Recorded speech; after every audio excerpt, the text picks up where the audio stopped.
ชีวประวัติและความทรงจำชีวิตเพื่อกระมุโทมัสคำเมิงมนุกุลอ่านโดยอีเดนแก้วดวงประเสริฐ EP โบภาค5การศึกษาหำเฮียนในปี1951คณะคุณพ่อคาทอลิกได้ตั้งโรงเรียนประถมแต่ห้องป .1 หาป .2 ขึ้นที่บ้านน้ำม่อนที่เป็นจุดศูนย์กลางของ4หมู่บ้านและทั้ง4บ้านนี้ก็ทยอยส่งลูกหลานไปเข้าเรียนแต่ละปีในปี1953หลังจากชาวบ้านป่าฮกได้ย้ายครัวนี้ไปอยู่บ้านปุงไกลจากบ้านน้ำม่อนประมาณ9กิโลเมตร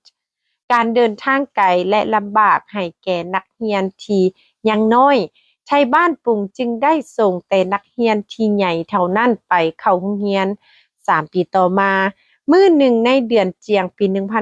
1956ซึ่งเป็นเวลาใกล้จะถึงฤดูทางไห้ทางสวนแล้วไทยบ้านทุกครอบครัวก็เตรียมผ้าเตรียมขวานและเครื่องอุปกรณ์เฮ็ดไห้ไว้ถ้าครอบครัวใดบ่มีเพียงพอก็ต้องไปสอกซื้อหรือไป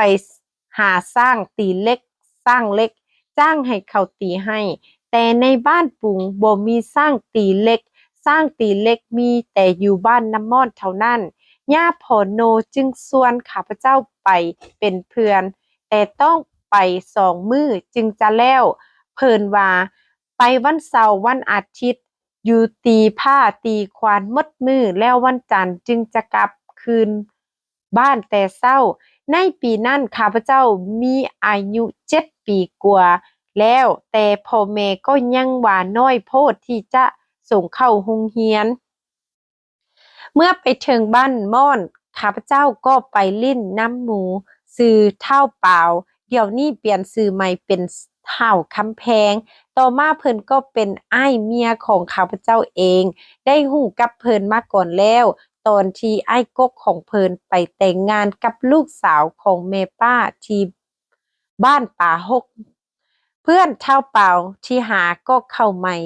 ได้เดือนกว่าแล้วลาวก็ได้เล่าเรื่องเข้าโรงเรียนให้ฟังว่าเฮามักเข้าโรงเรียนเพราะบ่ได้ไปเอาน้องอยู่ไห้ทุกมื้ออยู่โรงเรียนเฮาบ่ฮู้ภาษาลาวจักคำนายครูก็บ่ให้นายครูใจดีหลายชื่อเพิ่นแม่นนายครูย่อเด้อยินดังนั้นข้าพเจ้าก็สนใจหลายอยากเรียนหนังสือแท้ๆเท่าเปล่าว่าบ่ยากถ้าเจ้าอยากเข้าโรงเรียนมื้ออื่นวันจันทร์ก็ไปพร้อมค่อยไปหานายครูเพิ่นก็จะรับเจ้าโลดแต่เจ้าต้องบอกพ่อของเจ้าก่อนไดและในโรงเรียนนั่นก็มีอ้ายท้าวงามโนกุลอ้ายคิงผู้ที่6เป็นนักเรียนอยู่ในตอนแลงของมื้อวันอาทิตย์การตีผ้าตีควานก็แล้วหมดแล้วท่านในบ้านน้ำม่อนชื่อเฒ่าคำก็เชิญย่าพ่อโนมากินข้าวแลงนำทั้งเอิ้นพวกเฒ่าแก่ประจำบ้านมายามย่าพ่อโนด้วยหลังจากกินแลงแล้วนายบ้านเฒ่าคำก็เปิดเหล้าให้มากินต้อนรับย่าพ่อโนเพราะเพิ่นก็เป็นเฒ่าแก่อาวุโสสำคัญในคงเขตนั้นในเวลาเพิ่นกำลังลมกับพี่น้องนั้นข้าพเจ้าก็ไปถามเพิ่นว่าพ่อมื้ออื่นลูกจักเข้าโรงเรียนเด้อพ่อก็ตั้งสติเฮ็ดคือหูบ่ได้ยินข้าพเจ้า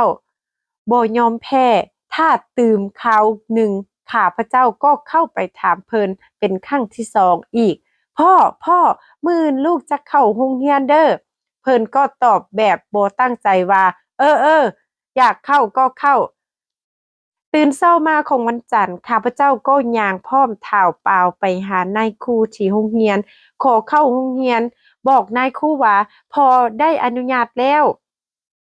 นายครูก็บ่ได้ถามหยังหลายเอาปึ้มเรียนปออาปายังใหม่ๆให้พร้อมทั้งปึ้มเขียนหัวหนึ่งและสอเล่มหนึ่งให้แล้วก็บอกให้ไปนั่งข้างเท้าเปล่า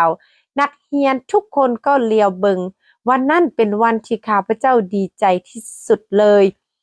เมื่อย่าพ่อโนเตรียมตัวจะกลับเมืองบ้านปุงส่องหาข้าพเจ้าบ่เห็นชาวบ้านคนหนึ่งมาบอกเพิ่นว่าข้าพเจ้าไปโรงเรียนแล้วโรงเรียนก็ตั้งอยู่ข้างทางเมืองบ้านย่าพ่อโนเลยแวะเอิ้นข้าพเจ้าว่าเมืองเมืองบ้านลูกข้าพเจ้าตอบเพิ่นว่าพ่อลูกบ่เมือลูกจะอยู่โรงเรียนหนังสือพอเมื่อผู้เดียวซะพอเลยขอฝากข้าพเจ้านำนายครูแล้วสั่งความกับอ้ายเท่างาว่างาเบิ่งน้องดีๆเด้อพอจะเมื่อแล้วในอาทิตย์ต่อมาหลานชายเฒ่าสอนมโนกุลลูกชายของอ้ายดีอ้ายกกของข้าพเจ้าที่เกิดตามรุ่นหลังข้าพเจ้า25มื้อเท่านั้นเราก็เลยมาเข้าโรงเรียนนำข้าพเจ้าแต่นั่นมาการย่างไปโรงเรียนที่บ้านน้ำม่อนก็มีความลำบากหลายเพราะบ้านปุ่งอยู่ไกลบ้านน้ำม่อนหลายสำหรับเด็กน้อยต้องลุกแต่เช้าๆ5โมงเช้ามืดแม่ก็ลุกเตรียมห่อข้าวและอาหารใส่ถุงให้แล้วก็ต้องออกจากบ้านไปบ่มีโมงเบิ่งเวลาเลยมีแต่ขาดคะเนแล้วก็ย่างไปบ่ได้หยุดบ่ได้เศร้าเกือบทุกมื้อพอดีมาฮอดใกล้โรงเรียนนายครูก็ตีระฆังเข้าเรียนเวลาฝนตกลำบากหลายมีแต่กึนเตระใบเตยยิบเพื่อกั้งฝนปกหัวกั้นฝนเพื่อเครื่องเปียกหมดหักษาไว้แต่ปื้มบ่ให้เปียกสัมผัสบ่มีเกือบใส่ยางตีนเป่าทุกวันย่ามหนาวตีนก็แตกออกเลือดย่ามฝนตีนก็เปื่อยและเป็นพยาธิคันตามบางนิ้วตีนทรมานที่สุดมื้อใดฝนตกหนักก็ไปบ่ทันโรงเรียนจักเทื่อพ่อแม่คิดอิดูตนลูกหลานจึงตัดสินใจเอาลูกหลานไปฝากให้อยู่บ้านญาติพี่น้องที่บ้านกำแพบที่อยู่ใกล้บ้านน้ำม่อนครึ่งกิโลเมตรการให้ลูกไปนอนพักอยู่บ้านพี่น้องพ่อแม่ก็ต้องเตรียมข้าวสารเตรียมอาหารให้เพียงพอ1 อาทิตย์พวกนักเรียนจึงได้พักผ่อนเขาเจ้าจึงกลับบ้านอาทิตย์ละครั้งกับทุกแรงของมื้อวันศุกร์แล้วก็เริ่มไปโรงเรียนทุกวันจันทร์แต่เช้าทำแบบนี้อยู่เป็นประจำจนโรงเรียนบ้านน้ำม่อนถูกปิดลงในปี1956เพื่อเตรียมยกย้ายไปบ้านคังสีในปี1957เมื่อย้ายไปอยู่บ้านคังสีคุณพ่อโบเจก็บ่ได้ซักษาเวลาในการสวนชาวบ้านปลูกโรงเรียนแล้วก็เอานายครูยอมาสอนเด็กน้อยเรียนคือเก่า1 ปีต่อมานายครูยอก็ถูกยกย้ายไปรับหน้าที่ใหม่คุณพ่อก็เอาท้าวลูกศรีมโนกูลมาเป็นนายครูแทนท้าวลูกศรีเป็นนักเรียนที่จบประถมบริบูรณ์จากโรงเรียนคาทอลิกตึกเนนมาสเตอร์ที่เมืองปากซานแขวงบริคันปัจจุบันเป็นแขวงบริคำไซในปีแรกเพิ่นก็เป็นนายครูของคุณพ่อรับเงินเดือนจากมีซังคาทอลิกต่อมาหลังจากเพิ่นได้รับการอบรมครูในปี1958เพิ่นก็ถูกรับเป็นบรรจุเป็นนายครูหลวงและเพิ่นก็สอนนักเรียนทั้ง3ชั้นของป .1 ป .2 และป .3 ในเมื่อนักเรียนได้ขยายหลายขึ้นชาวบ้านก็ได้ปลูกโรงเรียนใหม่ใหญ่กว่าเก่าอยู่นอกบ้านประมาณ100 เมตรเป็นโรงเรียนพื้นดินโต๊ะตั้งนักเรียนตั้งอยู่เทิงดินมุงหญ้าคาฟ้าดินที่เฮ็ดด้วยขี้ตมผสมเฟืองข้าวแห้งเมื่อฝาแห้งแล้วก็กลายเป็นสีแดงอ่อนมื้อหนึ่งนักเรียนจมอยากได้โรงเรียนที่มีฝาเป็นสีขาวเมื่อเหลียวเบิ่งจากทางไกลมันจึงขาวงามเหมือนฝาสีปูนคือโรงเรียนในเมืองแดอยู่ข้างบ้านมีดินดากสีขาวนายครูรุ่นสีจึงพาพวกนักเรียนไปขุดเอามาทาฝาเรือนจนกลายเป็นสีขาวคือสีปูนไปหมดพวกนักเรียนก็ดีใจว่าได้โรงเรียนที่มีฝาสีขาวสิ่งที่ประทับใจหลาย ก็คือสถานที่บ่อนตั้งของโรงเรียนตั้งอยู่เนินภูอ้อมรอบด้วยกกแปลกใหญ่สูงเหลียวเบิงทางใต้เห็นทงนาที่เขียวงามกว้างใหญ่สุดสายตาเหลียวเบิงทางเหนือมีภูที่สูงสง่าอยู่ทางข้างโรงเรียนมีห้วยน้ำใสไหลลินส่งเสียงน้ำตกอยู่บ่ขาดและก็มีขวาไม้สวยงามอันหนึ่งที่ชาวบ้านสร้างไว้สำหรับรถแล่นผ่านไปมานักเรียนมีอารมณ์ดีเรียนดีอย่างมีความสุขทุกคนในปีนั้นข้าพเจ้าก็เป็นนักเรียนอยู่ชั้นป. 3 ปีสุดท้ายของโรงเรียนประจำบ้านมื้อพักวันเสาร์วันอาทิตย์ก็ไปเรียนคำสอนคาทอลิกบ่ขาดสวยพิธีมีซาคุณพ่อเป็นผู้อาสาสมัครสวยเวียกวัดตามที่คุณพ่อเรียกหาและเป็นเด็กสวยมีซาอัลตราบอยอยู่ทุกวันอาทิตย์และวันบุญของศาสนาแต่ก่อนจะสวยมีซาได้จะต้องเรียนรู้บทสวดที่เพิ่นเอิ้นว่าบทสารภาพบาปเป็นภาษาลาติน Cathedral จึงสวยมีซาได้ข้าพเจ้าก็ได้เอาหนังสือลาวมาจดตามคำลาตินนั่นแล้วเรียนขึ้นใจจนได้แต่บ่ได้รู้จักความหมายจักความเลยในเวลานั้นบ่มีหลายคนในบ้านที่ท่องขึ้นใจได้มีแต่ข้าพเจ้าและหลานชายเฒ่าสอนมโนกุลเท่านั้นพวกเฮาทั้งสองจึงต้องเป็นคนสวยมีซาหลายกว่าหมู่เวลาเรียนอยู่ห้องป. 3ที่บ้านคังสีข้าพเจ้าบ่ได้รู้ว่าคุณพ่อย่วงโบเจได้สังเกตเบิ่งปฏิกิริยาและสืบข่าวการเรียนของข้าพเจ้าอยู่จนกว่ามื้อหนึ่งคุณพ่อได้ถามว่าลูกอยากไปเรียนต่อที่เสียงขวางบ่ข้าพเจ้าก็ได้ตอบเพิ่นว่าโดยลูกอยากไปในเดือนต่อมาคุณพ่อก็ไปถามความเห็นจากพ่อของข้าพเจ้าพ่อเพียคุณพ่ออยากให้ท้าวเมืองและท้าวสอนไปเรียนต่อที่เมืองเสียงขวางเจ้าคิดจั่งใดพ่อเพียตอบว่าอยากให้ไปอยู่เข้าเรียนบ่เก่งย้านเข้าเรียนบ่ทันนักเรียนในเมืองคุณพ่อตอบว่าบ่มีปัญหาท้าวเมืองและท้าวสอนเรียนเก่งท้าวเมืองเรียนได้ที่ 1และท้าวสอนก็เรียนได้ที่2ทุกเดือนในโรงเรียนเขาทั้งสองยังเป็นนักเรียนที่มีมารยาทอีกด้วยเลือกถูกเลือกให้ไปเรียนต่อที่โรงเรียนนักบุญโยเซแซนโยเซในปี 1959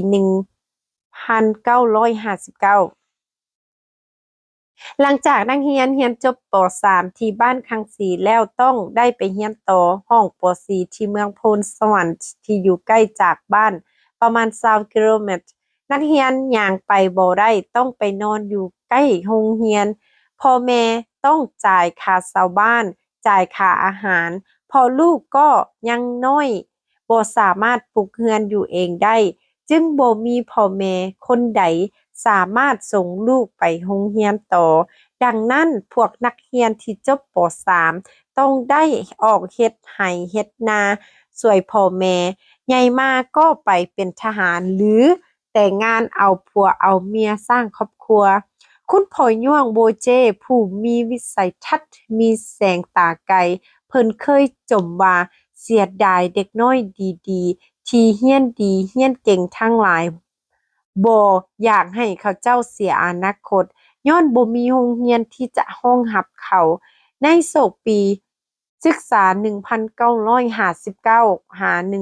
1960เพิ่นก็คัดเลือกเอาข้าพเจ้าและหลานสาวท่าวสอนไปเรียนอยู่โรงเรียนเซนต์โยเซฟที่เมืองเสียงขวางถ้าแปลเป็นภาษาลาวก็แม่นโรงเรียนนักบุญโยเซนั่นเองโรงเรียนโยเซแซมโยเซแม่นโรงเรียนใหญ่ที่มีแต่ชั้นป. 1หาป. 6มีนักเรียนทั้งหมดประมาณ120คนมีนักเรียนกินนอนประมาณ50คนในเมื่อมาถึงโรงเรียนแซมโยเซก่อนจะเข้าโรงเรียน ทางโรงเรียนก็ยังบ่ฮู้ว่าจะให้พวกเฮาทั้งสองเข้าเรียนอยู่ห้องใดแท้ จึงจัดให้มีการสอบเส็งเบิ่งความรู้ความสามารถเสียก่อน ผลการสอบเส็งออกมา พวกเฮาทั้งสองก็ได้คะแนนตามหลักสูตรของโรงเรียนแซมโยเซว่าพวกเฮาต้องได้เรียนอยู่ห้องป .3 คือเก่าเนื่องจาก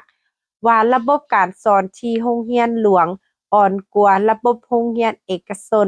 พวกเฮาก็ต้องยอมรับขีดความสามารถของตนเอง จึงเรียนอยู่ห้องป .3 ตื่มอีก1 ปี พวกเฮาบ่ได้น้อยใจแต่ก็ได้ตั้งใจเรียนทั้งสองคนก็เปลี่ยนกันได้คะแนนนำหน้าห้องอยู่ตลอดปีอยู่โรงเรียนกินนอนแซมยอเซเรียนอยู่ห้องป .3 เรียนนำนายครูเกิดผู้เป็นเผ่าขมุนอกจากการเรียนแล้วทางโรงเรียนก็จัดพวกนักเรียนเป็นหมวดที่ภาษาฝรั่งเศสเอิ้นว่า Équipe เพื่อช่วยเวียกตามกฎระเบียบของโรงเรียนดังกล่าวมีคือทำความสะอาดเสิร์ฟอาหารล้างถ้วยเฮ็ดสวนผักตัดฟืนฝาฟืนให้พวกแม่ครัวแต่งกินและนอกจากนั้นก็ยังช่วยเวียกในวัดดังจัดเตรียมเครื่องทำพิธีมีซาให้พวกคุณพ่อทุกเช้าและก็เป็นผู้ช่วยมีซาทุกๆเช้าอีกด้วยระหว่างเวลาเรียนอยู่แซมยอเซคุณพ่อผู้ควบคุมโรงเรียนก็ให้ความไว้วางใจเลือกให้ข้าพเจ้าเป็นหัวหน้าเอกิปอยู่ตลอด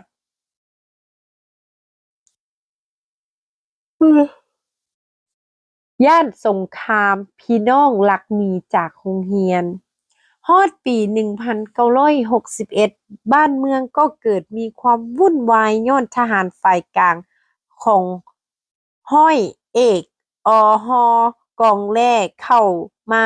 ยึดเอาธงไห่ฮีนแล้วลงมายึดเอาเมืองเสียงขวางเจ้าหน้าที่บ้านเมืองฝ่ายขวาก็แตกหนีไปหมดทางโรงเรียนแซมโยเซก็ได้รับความกระทบกระเทือนวุ่นวายไปนำแต่ก็ต้องยังเปิดสอนเป็นปกติอยู่แต่นักเรียนกินนอนเผาขมุสั้นป .4 ป .5 ที่บ้านอยู่ใกล้ก็เกิดมีความย้าน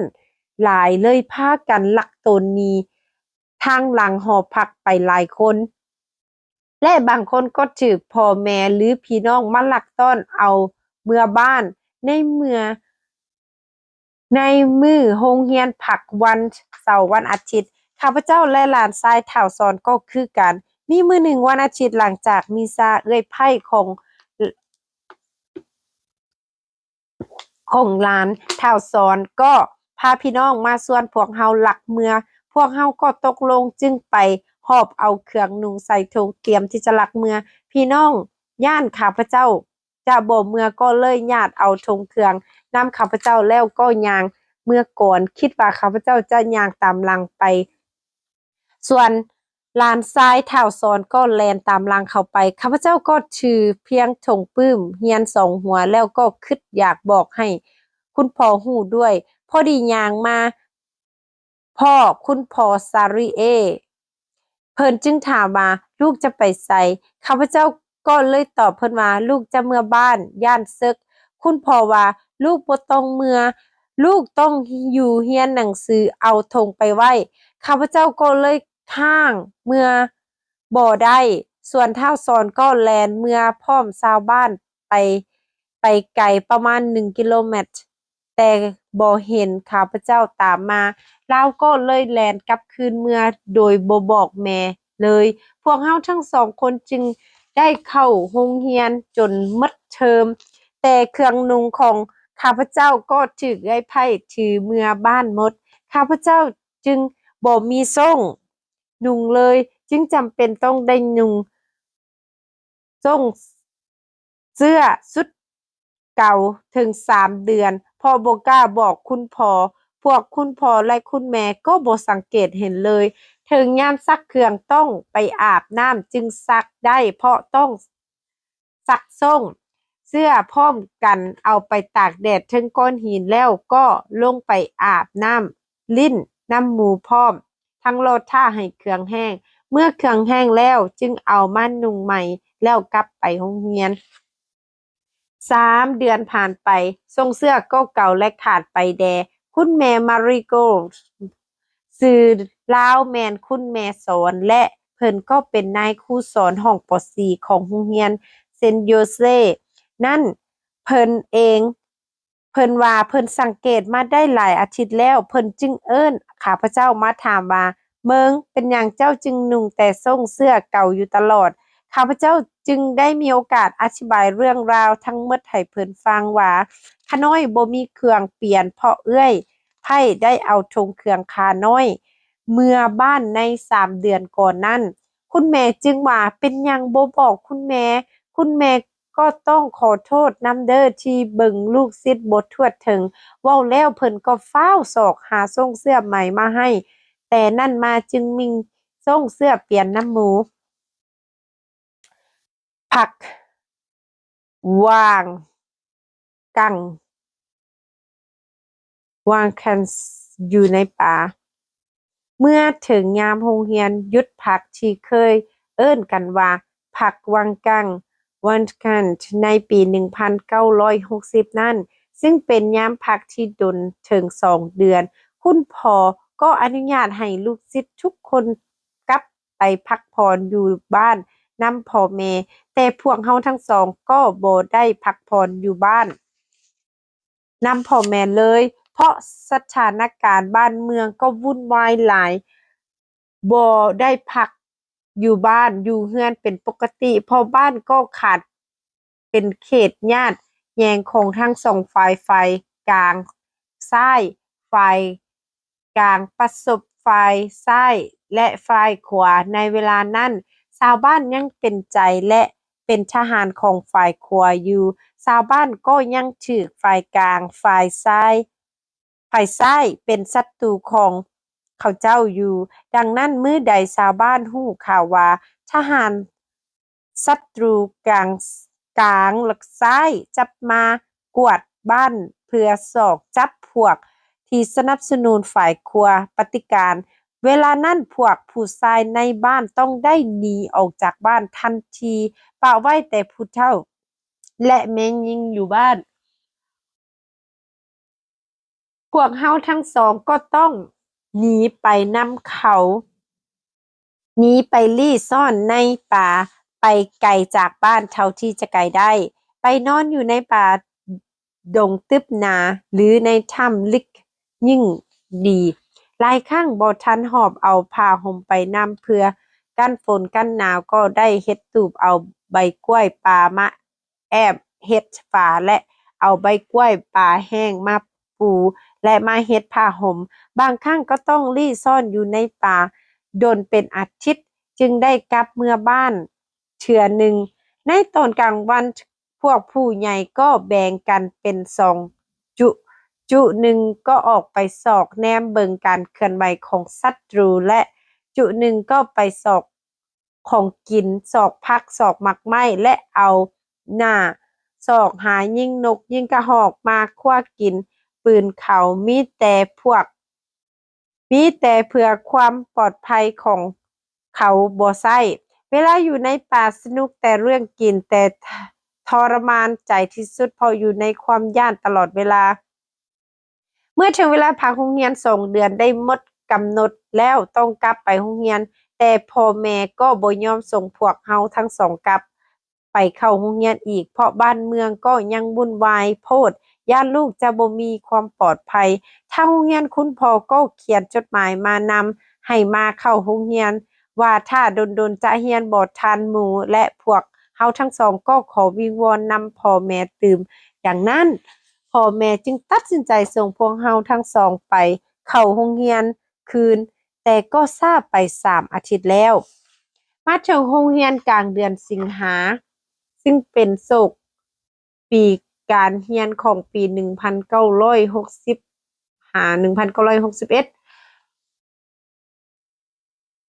พวกเขาทั้งสองก็ได้ขึ้นห้องป .4 ห้องที่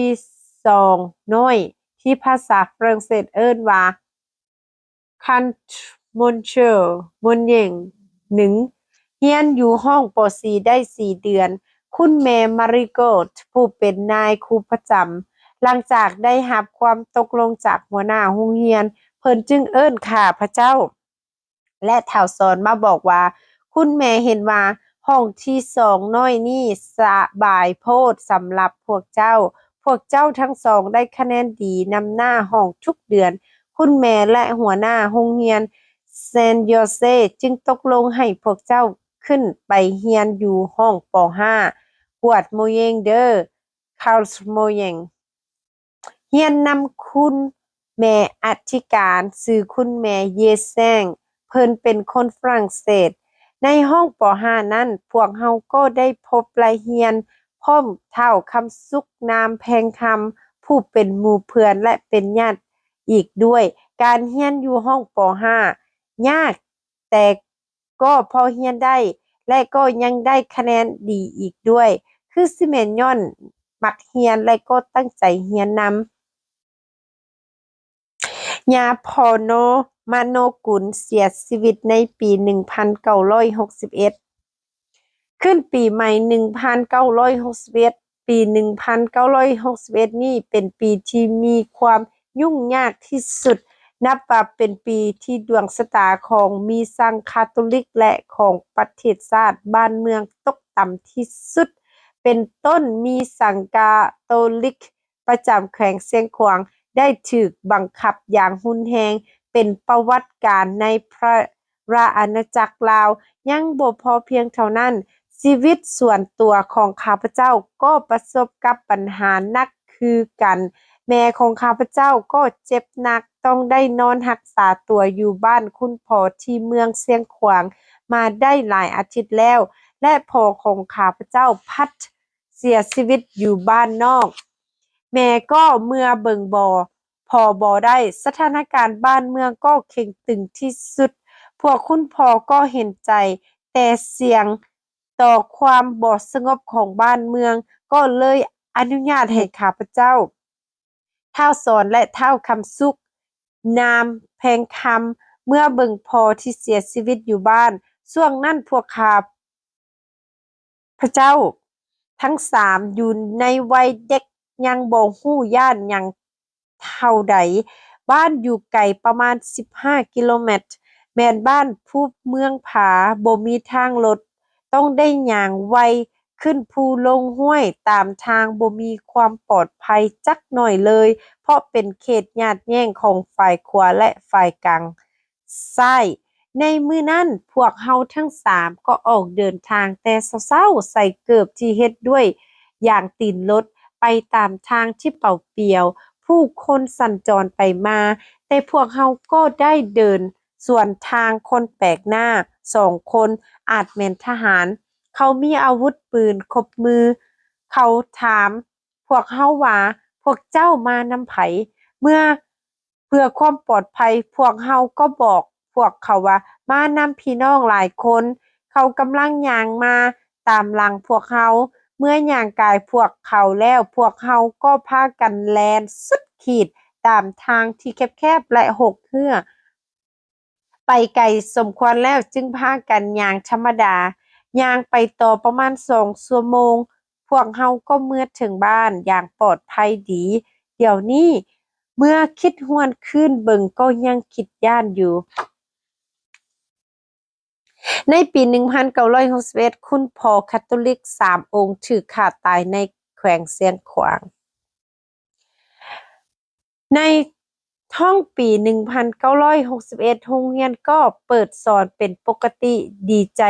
คิดว่าสถานการณ์บ้านเมืองจะดีขึ้นแล้ว แต่บ่ได้เป็นดังคิด สิ่งที่บ่คาดคิด สิ่งที่คิดบ่ถึงอันร้ายแรงก็เกิดขึ้นมาอีก มากระทบจิตใจของพวกคุณพ่ออย่างหนักหน่วงที่สุด สิ่งดังกล่าวนั้นก็คือในวันที่18 เมษายน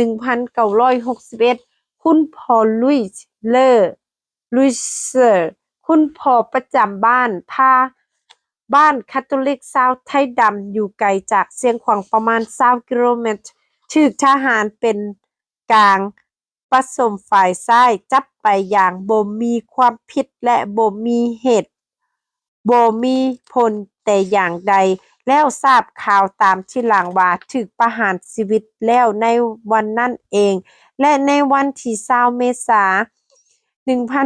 1961คุณพ่อมิเช่โกเกรนต์แม่นคุณพ่อเจ้าวัดบ้านห้วยแย้งบ้านคาทอลิกกะมุอยู่ทิศตะเว้นออกเฉียงใต้ของเมืองเสียงขวางประมาณ21กิโลเมตรและห่างไกลจากบ้านพาไปทางทิศตะเว้นออกประมาณ6กิโลเมตรก็ถูกทหารเป็นกลางผสมฝ่ายซ้ายจับไปในสถานการณ์ดังเดียวกันก็ทราบตามที่หลังว่าถูกฆ่าตายในวันนั้นเองในระยะ2อาทิตย์ที่คุณพ่อทั้งสองถูกจับไปนั่นทางโรงเรียนแซมยอเซ่และพวกคุณพ่อประจำวัดคาทอลิกเมืองเสียงขวางยังบ่ทราบข่าวอย่างละเอียดยังคิดว่าคุณพ่อทั้งสองจะถูกจับไปขังไว้บ่อนใดบ่อนหนึ่งในค่ายทหารหรือในเขตบริเวณเมืองเสียงขวางอยู่พวกคุณพ่อจึงบอกให้พวกเฮานักเรียนเอากระทูดทำท่าไปลี้ซ่อนหายิงนกอยู่ใกล้ค่ายทหารและบ้านคนพร้อมทั้งจอบเบิงและจอบฟังข่าวของคุณพ่อทั้งสองข้าพเจ้าและหมู่เพื่อนหลายคนก็แบ่งกันเป็นรายจุออกไปตาม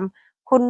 พ่อบอกตอนแรกพวกเฮาก็มารายงานว่าบ่ได้ยินบ่ได้เห็นหยังเลยเกี่ยวกับโศกชะตากรรมของคุณพ่อทั้งสองคุณพ่ออธิการคุณพ่อใหญ่คุณพ่อรูเซ่ก็ถอนใจใหญ่แบบคนหมดหวังและออกปากว่าคุณพ่อทั้งสองอาจบ่ปลอดภัยแล้วและก็เป็นความจริงเพราะเพิ่นก็รับข่าวที่มีมูลความจริงตามที่หลังจากชาวบ้านคาทอลิกบ้านผาและบ้านห้วยแย้งว่าคุณพ่อทั้งสองถูกจับไปและก็ถูกประหารชีวิตอย่างทารุณในมื้อเดียวกันที่พวกเพิ่นถูกจับไปนั่นในปีเดียวกันนั้นคุณพ่อเวงเซนส์เรโนรันต์คุณพ่อเจ้าวัดบ้านปากเมืองบ้านบากเมืองคำก็ถูกจับแล้วก็ถูกประหารชีวิตเส้นเดียวกันในปีเดียวกันมีคุณพ่อ3องค์ถูกฆ่าตายย้อนการบังเบียดศาสนาคาทอลิกย้อนพวกเพิ่นได้ประกาศข่าวประเสริฐของพระเยซูคริสต์เจ้าในเวลาทหารฝ่ายกลางมายึดเอาเสียงขวางในเดือนมกรา1961นั้นกำลังฝ่ายกลางและฝ่ายซ้ายอาจเข้ากันดีถือกันดีเขาอาจแบ่งกันไปตั้งค่ายไปตามแต่ละจุดในแต่ละพื้นที่ของเมืองเสียงขวางฝ่ายทหารเป็นกลางจึงสามารถได้ตั้งค่ายปืนใหญ่อยู่เทิงภูจอมเพชรภูจอมเพชรเป็นภูน้อยงามหน่วยหนึ่งที่ตั้งอยู่ใจกลางของเมืองเสียงขวางแต่ก่อนอยู่เทิงจอมภูหน่วยนั้นมีธาตุใหญ่สูงชื่อธาตุจอมเพชรแต่ในยามที่ทหารไปตั้งค่ายอยู่นั่นธาตุนั้นก็ถูกเพพังไปก่อนแล้วแต่สมัยศึกหอในตมศตวรรษที่19จอมภูเพชรนั้นเป็นผู้ที่เป็นนีดบ่สันเทาและใดและโรงเรียนแซนโยเซก็ตั้งอยู่เจียภูทางทิศตะเวนตกเฉียงใต้ประมาณ50กิโลเมตรกวมไปฮอดตีนภูและฝากถนนใหญ่ไปถึงแคมป์ห้วยน้ำงิ้วอีกด้วยพวกนักเรียนก็เคยขึ้นไปลิ้นนำทหารและพวกทหารก็เคยย่างผ่านเดินโรงเรียนไปเวลาพวกเขาลงไปอาบน้ำที่ห้วยน้ำงิ้วที่อยู่ใกล้ๆโรงเรียนพวกทหารก็เคยประพฤติดีกับโรงเรียนแซมยอเซ่อยู่มาเสมอหลายเดือนผ่านไปมื้อหนึ่งในท้ายเดือนเมษาของปี1962ย้อนด้วยเหตุใดนั้นข้าพเจ้าก็ยังเป็นเด็กน้อยอยู่บ่สามารถรู้ได้มีแต่คิดว่าคือสิมีทหารฝ่ายเป็นกลางและทหารฝ่ายซ้ายแตกหักกันอย่างหนักจนมีการสู้รบปะทะประหารกันอย่างหนักทหารเป็นกลางก็ยิงปืนใหญ่ถล่มค่ายของฝ่ายซ้ายหมดคืนและค่ายทหารฝ่ายซ้ายก็ ยิงปืนใหญ่มาถล่มค่ายทหารเป็นกลางที่ผู้จอมเพชรมื้อหนึ่งกับคืนหนึ่งได้มีลูกระเบิดใหญ่หลาย10หน่วยตกใส่โรงเรียนแซมยอเซ่เสียหายอย่างหนักห้องกินข้าวของนักเรียนและหอพักทางเก็บน้ำก็ถูกเปเพทั้งหมดนักเรียนบ่มีน้ำกินบ่มีน้ำใช้ห้องนอนนักเรียนก็ถูกเปเพทลายนักเรียนนอนบ่ได้ต้องลงไปนอนเหยียดกันอยู่ห้องคุณพ่อรันจี เฮนรี่ ดันโครมอยู่สั้นลุมและห้องคุณพอเดนโครก็ถูกสกัดลูกปืนใหญ่แตกพ่งใส่ปองเงี่ยมและแก้วปองเงี่ยมก็แตกพ่งใส่พวกนักเรียนบาดเจ็บเล็กน้อยตอนเช้าเวลาเสียงปืนหยุดสกัดลงก็ยังเห็นลูกปืนใหญ่ที่ทหารเอิ้นว่าปืนกลหน่วยหนึ่งตกปักใส่ดินเดินต่อหน้าห้องนอนพวกเฮาเพียง2 เม็ดแต่บ่แตกถ้ามันแตกคิดว่าฝาห้องนอนของพวกเฮาจะพังทลายไปหมดแล้วพวกลูกศิษย์และคุณพ่อก็จะถูกบาดเจ็บไปหลายคนถึงอย่างใดก็ตามมีพวกชาวบ้านที่มาขอพักอยู่บ้านคุณพ่อหลายครอบครัวเพื่อเตรียมจะหนีไปทางทงไฮฮีนนั่นได้ถูกบาดเจ็บสารพัดสาหัส2 คนสถานการณ์วุ่นวายที่สุดเพราะมันเป็นเรื่อ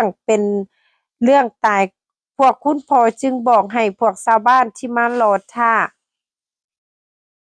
การขนส่งหนีไปทางทงไหหินนั่นว่าพวกคุณพ่อบ่มีความสามารถที่จะป้องกันความปลอดภัยแก่พวกเจ้าได้แล้วเพราะมันเป็นเรื่องเหลือวิสัยเพื่อป้องกันชีวิตของทุกคนในเวลานี้พวกเจ้าต้องหนีกลับทางบ้านเก่าแล้วจึงสอกหาทางใหม่ดีกว่าเด้อเว้าแล้วพวกเขาก็ทำตามคำแนะนำของคุณพ่อ1 วันต่อมาพวกทหารที่ควบคุมสถานการณ์และเจ้าหน้าที่บ้านเมืองก็ออกคำสั่งให้คุณพ่อปิดโรงเรียนแซมยอเซ่ลงแล้วให้พวกนักบวชคุณพ่อคุณแม่นายครู